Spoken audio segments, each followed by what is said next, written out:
What you doing, Mike? Well, apparently in these parts, hold on. Apparently you can get a marlin if you're lucky. I'm just winding it back in. Now, actually, for those You're of you... just too cheap to buy batteries, aren't you? Absolutely. This is your wind-up torch. Yes, absolutely. Yep. For those of you who are wondering what I'm doing... the car's shaking. And for those of you who are thinking, have you tuned into a video that you shouldn't really be watching? And actually, behold... We're ready for ghost hunting. Yeah, our wind-up torch. We have a torch and we know what to do with it. Aha! Yes, we are men prepared.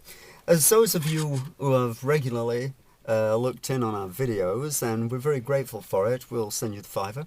Of course, one of the great things about Two Men and a Ghost is we always come prepared. We have the best high-tech equipment. A wind-up torch. You got a packet of polos? Absolutely. Behold. Where is it? Packet of polos. Packet of polos. Fantastic. Yes. You see, it's just in case if you get kind of like attacked by some unearthly creature like a boggart or boggard, however you wish to pronounce it. Yeah. This helps. They sniff your breath. Right. And they go, Stroof! It's polos! Does it work with boiled sweet polos? I don't know, actually. I never thought about that. I mean, you know what I've never figured out, quite seriously, is where do all the centres go? I mean, they obviously have a machine that knocks the centres out. No, they sell them to Tic Tacs. Really? Yeah. Oh. So here we are at Bunting Nook. Please be considerate and scoop boggart. it up. And speaking of things to scoop up, here's our latest video. It's you know, I can't sit. We've come a bit too late again. It's dark. Tell you what, you see, one of the reasons why we have a wind-up torch. Oh, that's better. How's that? Now you Yeah. see, Right, you the can turn it symbol off here now.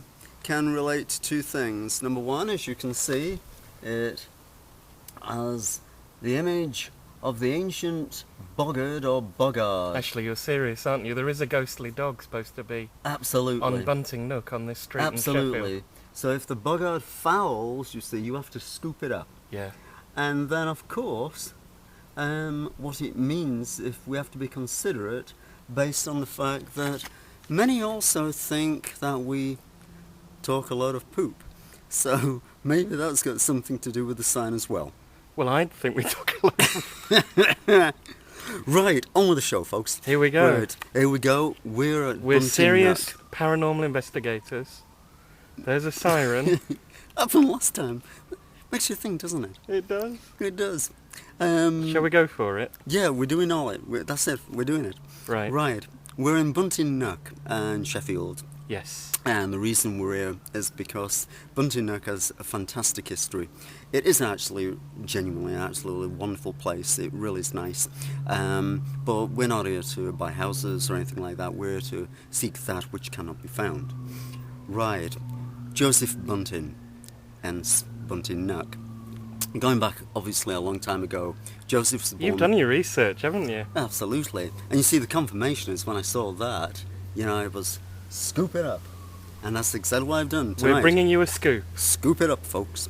What happened was that he was born back in 1800, and in the early part of his life, very much an entrepreneur type of guy. He went and moved across to America. After he'd spent some time there, he came back to England, to this part of the world, in particular of England, of course, and invested time and money into what was Norton Green Bowling Green. Nothing new in one respect. There's been a bowling green in this region, in this area at least, since 1681. But he obviously wanted to make it better. But Bunting Nook has been a real attraction for strange things. And that's why What, loads of bowlers? Yeah, who have been here since 1681. Gosh. I can't find the little white ball. Sorry about that. And that's no offence to anybody who's lost a little white ball. Basically, if you go back not so very long ago to 1958, once you imagine it's a cold night, it's dark, and in those days... You mean like now? Pretty much like now, Yeah, actually. yeah. Very easy to imagine. It's getting darker as well, isn't it? Basically, there was a police officer, and what happened was that whilst walking down Bunting Nook, he suddenly became very conscious, extremely aware that he was not alone. Which point he turned round, and he could see very clearly approaching him a strange kind of green mist. He described it transforming itself into like the shape of a man. And when he went back to the station, you've got to understand, it was 1958, the gentleman was a police officer. It was a I little can bit zoom. embarrassing. Sorry. Can you? Yeah. Hey. I can see up your nose. Oh, so you mean I don't have to keep walking back and forward? Yeah, we can pretend. Hey, cool. Sorry. Hey, it's cool. All we need is night vision, and we're going to be like professionals. And we got our own scoop sign. Sorry. When he got back, obviously he was a little bit shaken, a bit scared, and his colleague said to him, well, you know, could you share exactly what's wrong with you? And when he did, at least 7 other police officers shared the same story. Wow. They too had witnessed something here that could not be explained. But Bunting Nook has always had its share, or more than its share, of strange stories, strange apparition. There's been a case whereby 2 young people, going back obviously a long time ago now, were deciding to get away from the area, mounted a horse, and somewhere along here, we don't know where, of course, it's a long time ago, as the horse started to leap over either a gate or wall, unfortunately they both fell, and sadly to their death. On quiet nights, it's often said, you can hear the sound of a horse. Nay. Nay, lad, being ridden down here. People have sometimes witnessed what they've testified to as being 2 riders on a horse shooting past very quickly. Ghost riders in the sky. Absolutely. Hey, it was good, that one, actually. I like that one, yeah. It's good. That. Yeah. I haven't heard that for ages, actually, now I think about it. Sorry. Other things. Now, we came to Bunting Nook a long time ago, and many times. Oh, absolutely. It's one of Andrew's favourite places, actually. No. Answers on a postcard. Well, there's supposed to be no birds here, aren't there? Well, this is it. A lot of books you can read about the place always say that there are no birds, but you must understand, if whoever wrote those books actually came Was at maybe deaf. 2 in the morning, you wouldn't find any birds. No. Now, what happened was that... what happened was that we came some time ago. Yeah. And we expected that there would be no bird song. We went for a wander, and when we came back, Well, our car... bird poo all over our It was car. everywhere. Honestly, the car looked like a Dalmatian. Yeah. It was incredible. It was just all over the place. So I think in one sense we kind of squashed that theory. But to be fair about the place, there are other things that do happen. Yeah. And that we can't explain. Hence, that's where we're 2 Men and a Ghost. We encourage you to keep looking in on the videos, in particular looking on the blog. We've got some really good stuff coming up, and so we'll have a wander. We'll have a quick wander. Let's have a look down this street. You see? I can see. Excellent. Whenever you want.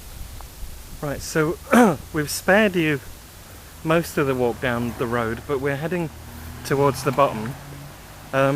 You said something about a green man. So Yeah. the Jolly Green Giant. Well, going back hundreds of years ago, when we had such as Viking settlers come into this country, Yeah. they brought with them obviously their legends, their stories and religion. And one of the things was the idea that woodlands were occupied by the possibility of, say, like a green man, a green creature, that would sometimes be able to become like half human, half woodland, whatever. The interesting thing is that story kind of evolved, and the story became moving into like the story regarding the boggart or the boggart. Yeah. But even today, we're in the 21st century, but if you take that story, if you go into a lot of places, things like country pubs, there's a lot of places where you can find a pub, the Green Man, and this is what it's based on. Or sometimes old churches that have a little bit more of a gothic feel to them. If you look around carefully, you will find something that represents that character. The question always with anything like this is, did it actually exist? Does it still exist? My question is, we've been here about 6 times and we haven't seen a thing. Well, yeah, but I disagree actually. There must be something strange. I'll tell you why. They've put a sign up regarding a boggart saying if you see anything, scoop it up. Now, maybe... Oh yeah, we got proof, haven't we? Yeah, but that's the point. You see, what they're really saying is, you're going to be so frightened, whatever you do, will you please take it home with you? Ah, See? proof! Absolutely. Absolute proof. Yes, we have proof. 2 men and a ghost, do it again. Shall we go back to the car? Let's go back to the car. Okay. So, you've been to Bunting Nook? You've heard about Joseph Bunting? Green Man? Well, I am Green Lizard. I like all the things about the ghosts, but still, no lizards! Bye-bye.